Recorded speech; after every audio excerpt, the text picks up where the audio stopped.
ప్రభు నామానికే మహిమ కలుగును గాక. కూడి వచ్చిన మీ అందరికీ, కర్మెల ఆత్మీయ సహవాస సంఘ విశ్వాసులందరికీ మన ప్రభువును ఆయన ప్రియ కుమారుడునైన యేసుక్రీస్తు వారి శ్రేష్టమైన నామములో శుభములు మరియు అందరికీ వందనాలండి. యెహెజ్కేలు గ్రంథం 23వ అధ్యాయాన్ని మనం ధ్యానం చేసుకుందాం. యెహెజ్కేలు గ్రంథం 23వ అధ్యాయం. ఇందులో ఓహోలా ఓహోలీబా అనే ఇద్దరు అక్క చెల్లెలను గూర్చి, అంటే ఇశ్రాయేలు దేశాన్ని గూర్చి, యోధా దేశాన్ని గూర్చి చెప్పబడినటువంటి విషయాలు ఇక్కడ ఉన్నాయి. వ్యభిచారుణులైన ఇద్దరు సహోదరుల గురించి ఈ అధ్యాయం రాయబడింది. 16వ అధ్యాయంలో యోధా వారిని గూర్చి వారి అవిశ్వాసాన్ని గూర్చి ఉపమానంగా చెప్పబడింది. 16వ అధ్యాయంలో యోధా వారి విగ్రహారాధన గూర్చి రాయబడింది. 23వ అధ్యాయంలో యోధా వారి విగ్రహారాధనతో పాటు వారు ఇతర దేశాలతో ఉన్నటువంటి వారు కలిగి ఉన్న అక్రమ సంబంధాన్ని గురించి చెప్పబడింది. 16వ అధ్యాయంలో ఇతర దేవతలపైన ఉన్న వారికి ఉన్నటువంటి నమ్మిక, ఈ 23వ అధ్యాయంలో ఇతర దేశాలపై ఉన్న వారి నమ్మిక వివరించబడ్డాయి. మొదటి భాగంలో ఇశ్రాయేలీలు అంటే 10 గోత్రాల వారు అష్షూరీయులతో ఉన్నటువంటి అక్రమ సంబంధాన్ని గురించి రాయబడింది. అది ఐగుప్తు నుంచే కొనసాగింది. కాబట్టి ఇక్కడ ఇశ్రాయేలు దేశాన్ని ఓహోలా అనేటువంటి స్త్రీతో వర్ణించబడింది. అలాగే యోధాను గూర్చి ఓహోలీబా అనే ఇంకొక వ్యభిచారిణిగా పేర్కొనబడింది. ఆ విషయాలు ఈ అధ్యాయంలో మనం ధ్యానం చేయొచ్చు. మొదటి 2 వచనాలు. మరియు యెహోవా వాక్కు నాకు ప్రత్యక్షమే ఇలాగ సెలవిచ్చాను, నరపుత్రుడా, ఒక తల్లికి పుట్టిన 2 స్త్రీలు కలరు. ఒక తల్లికి పుట్టిన 2 స్త్రీలు. ఒక తల్లి ఎవరంటే ఇశ్రాయేలు జనాంగం. 16వ అధ్యాయంలో ఒక స్త్రీతో పోల్చి చెప్పాడు. ఇక్కడ 2 స్త్రీల పోలికలు కనబడుతున్నాయి. వారిలో పెద్దదాని పేరు ఓహోలా.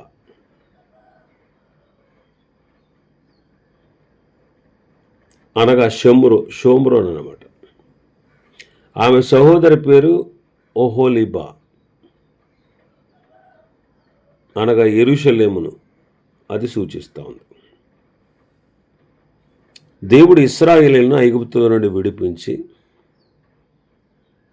కనాను దేశమునకు నడిపించి వారికి కనాను దేశాన్ని స్వాస్థ్యంగా ఇచ్చారు.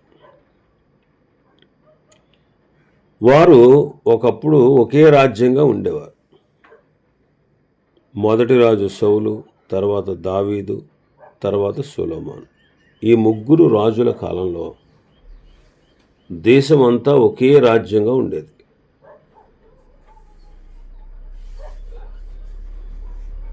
సొలొమోను తర్వాత రాజ్యము 2గా విడిపోయింది. 10 గోత్రముల వారు ఉత్తర రాజ్యంగాను, దాన్ని ఇశ్రాయేల్ రాజ్యం అంటారు. దానికి కేంద్రం షోమ్రోను. దానిని 9 వంశాల వారు పరిపాలించారు. మిగిలిన 2 గోత్రాలు దక్షిణ రాజ్యం అంటే యోధా బెన్యామీను గోత్రాలు యోధా రాజ్యముగా అనబడ్డాయి. దానికి కేంద్రం ఏంటంటే యెరూషలేము. దానిని పరిపాలించిన వారు దావీదు వంశస్థులు. 3-4 వచనాలు. వీరు ఐగుప్తు దేశంలో జారత్వం చేసిరి, యవ్వన కాలమందే జారత్వం చేయుచు వచ్చిరి. అక్కడ వారికి ఆలింగనమాయను, అక్కడ వారి కన్యాకాలపు చనులను పురుషులు నలిపిరి. వారిలో పెద్దదాని పేరు ఓహోలా, ఆమె సహోదరి పేరు ఓహోలీబా. వీరు నాకు పెండి చేయబడిన వారే కుమారులను కుమార్తెలను కనిరి. ఓహోలా అనే పేరు షోమ్రోనుకును, ఓహోలీబా అనే పేరు యెరూషలేమునకు చెందుచున్నవి. వీరు నాకు పెండ్లి చేయబడిన వారు అంటున్నాడు. 4వ వచనం. 16వ అధ్యాయం 8వ వచనంలో మనం చూసాం. ఏంటిది? మరియు నేను నీ వద్దకు వచ్చి నిన్ను చూడగా ఇష్టము పుట్టించు ప్రాయము నీకు వచ్చి ఉండను గనుక నీకు అవమానం కలగకుండా నేను పెండ్లి చేసుకుని నీతో నిబంధన చేసుకొనగా నీవు నా దానవైతివి. ఇదే ప్రభువైన యెహోవా వాక్కు.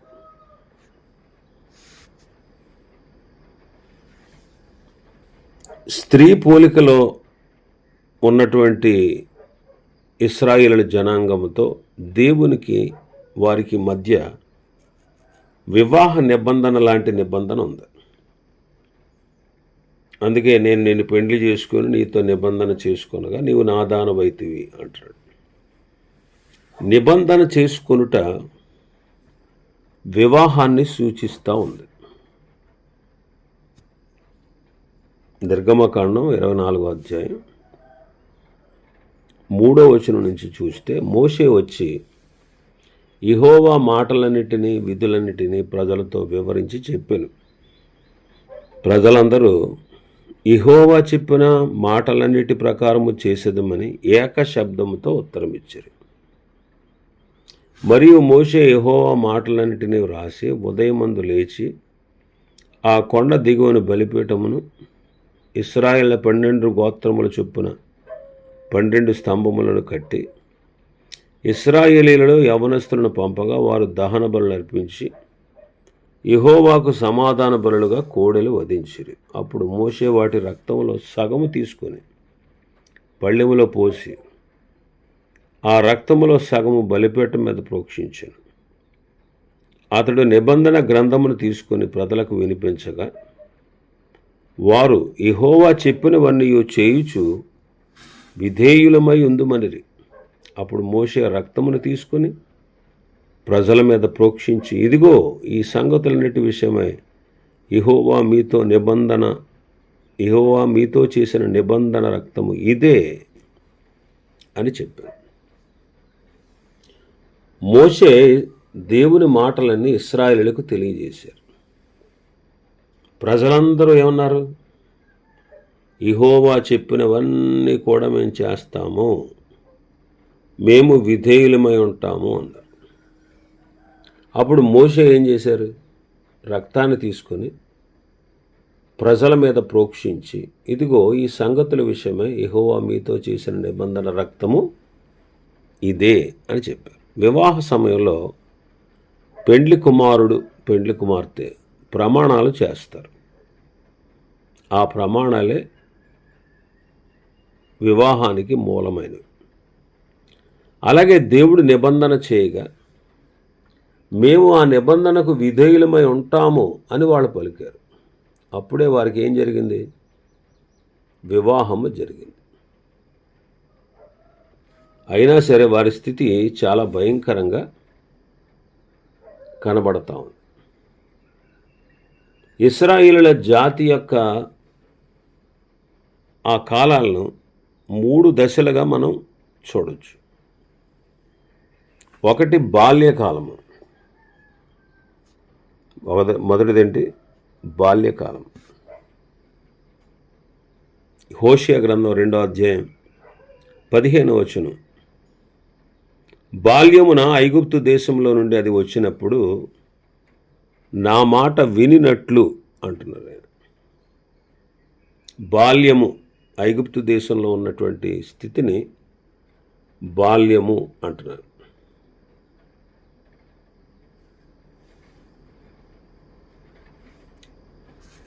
ఇంకా మనం చూస్తే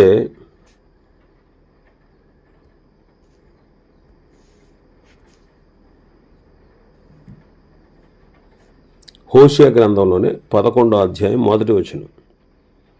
ఇశ్రాయేలు బాలుడై ఉండగా నేను అతని ఎడల ప్రేమ కలిగి నా కుమారుని ఐగుప్తు దేశములో నుండి పిలిచితిని.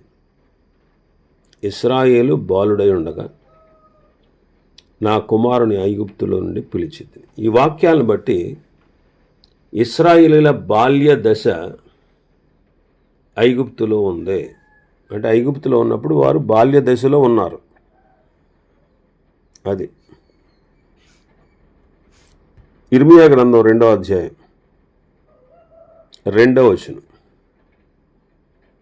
ఇర్మియా గ్రంథం 2:2. నీవు యెరూషలేము నివాసుల చెవులలో ఈ సమాచారం ప్రకటించు. యెహోవా సెలవిచ్చినదేమనగా, నీవు అరణ్యములోను విత్తనములు వేయదగని దేశములోను నన్ను వెంబడించుచు నీ యవ్వన కాలంలో నీవు చూపిన అనురాగమును నీ వైవాహిక ప్రేమను నేను జ్ఞాపకము చేసుకొనుచున్నాను. వాళ్ళు అరణ్యములో సంచారము చేస్తూ ఉన్నది యవ్వన కాలము. అందుకే నీ యవ్వన కాలంలో నీవు చూపిన అనురాగము, నీ వైవాహిక ప్రేమను నేను జ్ఞాపకం చేసుకుంటున్నాను. అరణ్యములో ప్రయాణం చేసిన కాలాన్ని యవ్వన కాలం అంటారు. తర్వాతి కాలం వారు కనానులో నివసించినటువంటి కాలం, అది మనకు తెలుసు. అయితే వీళ్ళు ఐగుప్తు దేశంలోనే జారత్వం చేశారు. యవ్వన కాలంలోనే వారు జారత్వము చేయుచూ వచ్చారు. జారత్వము, వ్యభిచారము అంటే విగ్రహారాధన అన్నమాట. విగ్రహారాధనను పరిశుద్ధ గ్రంథం చాలా చోట్ల వ్యభిచారముతో పోల్చింది. వ్యభిచారంతో పోల్చబడింది. ఏది? విగ్రహారాధన. నిర్గమాకాండం 34:15. ఆ దేశపు నివాసులతో నీవు నిబంధన చేసుకోనకుండా జాగ్రత్త పడుము. వారు ఇతరుల దేవతలతో వ్యభిచరించి ఆ దేవతలకు బలి అర్పించినప్పుడు ఒకడు నేను పిలిచిన ఎడల నీవు వాని బలిద్రవ్యమును తినకుండా చూసుకును. వారు ఇతర దేవతలతో వ్యభిచరించి, ఇతర దేవతలను పూజించడం అనేది పరిశుద్ధ గ్రంథం ఎలా ఎంచుతుంది? వ్యభిచారముగా ఎంచుచున్నది. లేవీకాండం 17వ అధ్యాయం 7వ వచనం. వారు వ్యభిచారులై అనుసరించుచూ వచ్చిన దెయ్యముల పేరట వధించినట్లు ఇక మీదట తమ బలి పశువును వధింపరాదు.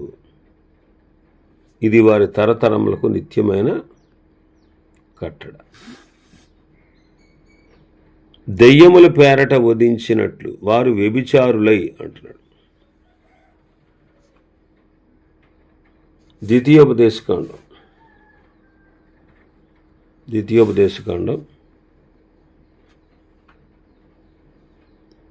31వ అధ్యాయం 16వ వచనం. యెహోవా మోషేతో ఇట్లనెను, ఇదిగో నీవు నీ పితరులతో పండుకొనబోచున్నావు. ఈ జనులు లేచి ఎవరి దేశమున తాము చేరి వారి నడుమ ఉంటారో ఆ జనుల మధ్యను వ్యభిచారులై ఆ అన్యుల దేవతల వెంట వెళ్ళి నన్ను విడిచి నేను వారితో చేసిన నిబంధనను మీరుదురు. మోషేతో ముందే చెప్పాడు ప్రభు. బాబు, నువ్వు నీ పని అయిపోయింది, నీ కాలం అయిపోయింది, నీ పని చేసావు, ముగించావు, నువ్వు పితరులతో పాటు నిద్రపోతున్నావు, పండుకోబోతున్నావు. అయితే ఈ జనులు లేచి కనాను దేశానికి వెళ్తారు. ఏ దేశంలో అయితే వారు చేరి వారి నడుము ఉంటారో ఆ జనుల మధ్య వాళ్ళు వ్యభిచారులు అవుతారు. అంటే ఏంటి ఆ వ్యభిచారం అంటే ఏంటంటే, వారి దేవతలను, అంటే అన్యుల దేవతల వెంట వెళ్ళి నన్ను విడిచిపెట్టేస్తారు. నేను వారితో చేసిన నిబంధనను మీరతారు అంటాడు. నేను వాళ్ళతో చేసిన నిబంధనను మీరతారు.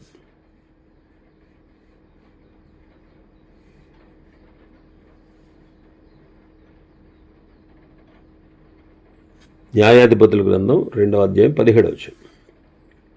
తమ పితరులు యెహోవా ఆజ్ఞను అనుసరించి నడిచిన మార్గము నుండి త్వరగా తొలగిపోయి ఇతర దేవతలతో వ్యభిచరించి వాటికి నమస్కరించిరి. తమ పితరులు ఆ ఆజ్ఞలను అనుసరించినట్లు వారు నడవకపోయిరి. ఇక్కడ ఇతర దేవతలతో వ్యభిచరించి అనే మాట చదువుతాం. ఇశ్రాయేలీలు బాల్య దశలో ఉన్నప్పుడే ఐగుప్తులో విగ్రహారాధన ఆరంభించారు. 20వ అధ్యాయంలో మనం చూసాం కదా, యెహెజ్కేలు గ్రంథం 20వ అధ్యాయంలో మనం ముందుగానే చూసాం. ఏమని? ఐగుప్తుల వారు పూజించుచుండగా వారి మీద నా రౌద్రాన్ని కుమ్మరించి నా కోపాన్ని తీర్చుకోవాలనుకున్నాను అంటాడు. 20వ అధ్యాయం 7వ వచనం నుంచి 9వ వచనం వరకు. అయినను అన్యజనుల మధ్య నా నామము హేళనం అపహాస్యం పొందకుండా వారిని ఐగుప్తు నుంచి విడిపించాను. వారు అరణ్యంలో ప్రయాణం చేస్తూ ఉండగా బంగారు దూడను చేసుకుని పూజించారు. 32వ అధ్యాయంలో నిర్గమకాండం. దేవుడు వారిని నశింపచేస్తానని మోషే ద్వారా సెలవిచ్చాడు. అయితే మోషే అడ్డుపడ్డాడు, దేవుని బతిమాలాడు. దేవుడు వారిని క్షమించి నాశనా నుండి తప్పించాడు. కాబట్టి ఆ తర్వాత మనం చూస్తే 5వ వచనం, మన భాగంలో 5వ వచనం చూస్తే, ఓహోలా నాకు పెండ్లి చేయబడినను వ్యభిచారము చేసి తన వెటకాండ్ర మీద బహుగా ఆశ పెట్టుకుని దోమర వర్ణము గల వస్త్రములు ధరించుకున్న సైన్యాధిపతులను, అధికారులను, అందము గల యవ్వనులను, గుర్రములెక్కు రౌతులను అశ్షూరు వారిని మోహించాను. అది కాముకురాలి రీతిగా అశ్షూరు వారిలో ముఖ్యులకు వారందరి ఎదుట తిరుగుచు వారందరితో వ్యభిచరించుచు వారు పెట్టుకొనిన విగ్రహములన్నిటినీ పూజించుచు అపవిత్రురాలాయను. మరియు ఐగుప్తులో నేర్చుకున్న జారత్వమును ఇది మానకుండెను. అచ్చటనే దాని యవ్వన కాలమందు పురుషుడు దానితో శయనించిరి, దాని చనులను ఆలింగనము చేసిరి, కాముకులే దానితో విశేషముగా వ్యభిచారము చేసిరి. ఇక్కడ గమనిస్తే తర్వాత రాజ్యం 2 ముక్కలైంది. ఏది? సౌలు, దావీదు, సొలొమోను తర్వాత సొలొమోను కుమారుడైనటువంటి రెహబాము కాలంలో రాజ్యము 2 ముక్కలైంది.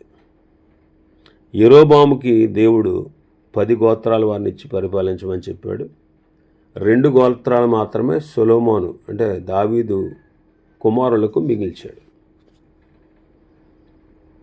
అయితే రాజ్యము విభాగించబడిన తర్వాత యెరోబాము అనేవాడు 2 బంగారు దూడలను చేయించి, మీరు యెరూషలేముకు వెళ్ళడం చాలా కష్టం, మీరు వస్తూ పోతూ ఉండలేరు, ఇశ్రాయేలు వారులారా, మిమ్మును ఐగుప్తులో నుంచి రప్పించిన మీ దేవుడు ఇదే అని చెప్పి వారు పూజించడానికి 2 బంగారు దూడలను చేసి ఒకటి దానులోను మరొకటి బేతేల్లోనూ ఉంచాడు.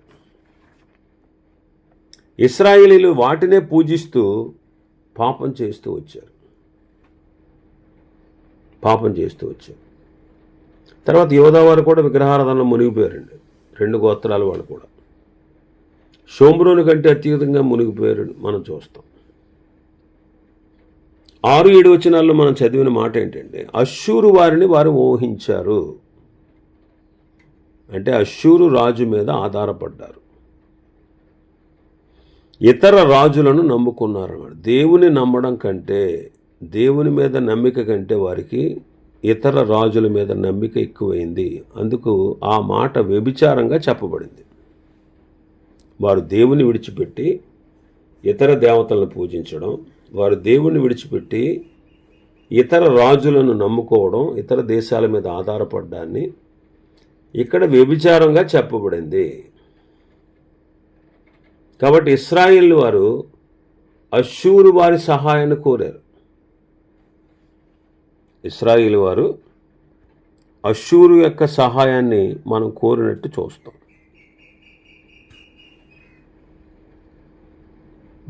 రాజుల 2వ గ్రంథం 15వ అధ్యాయం 19-20 వచనాలు.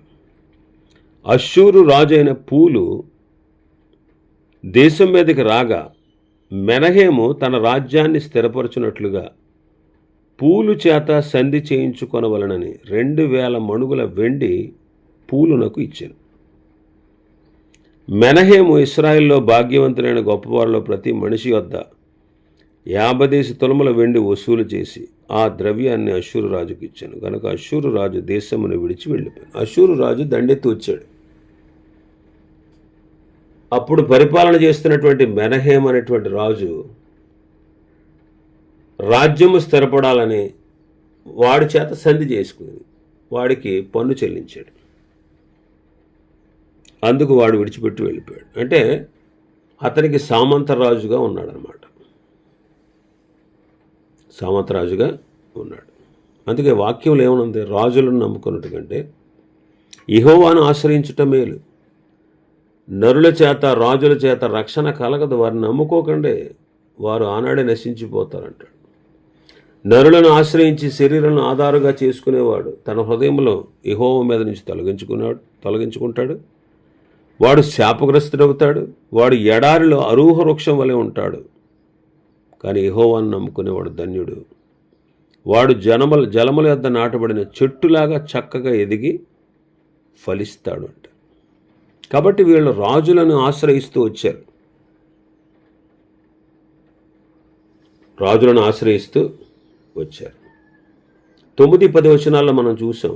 9-10 వచనాల్లో మన భాగంలో చూస్తే, కావున దాని వెటకాండ్రకు దానిని అప్పగించుచున్నాను.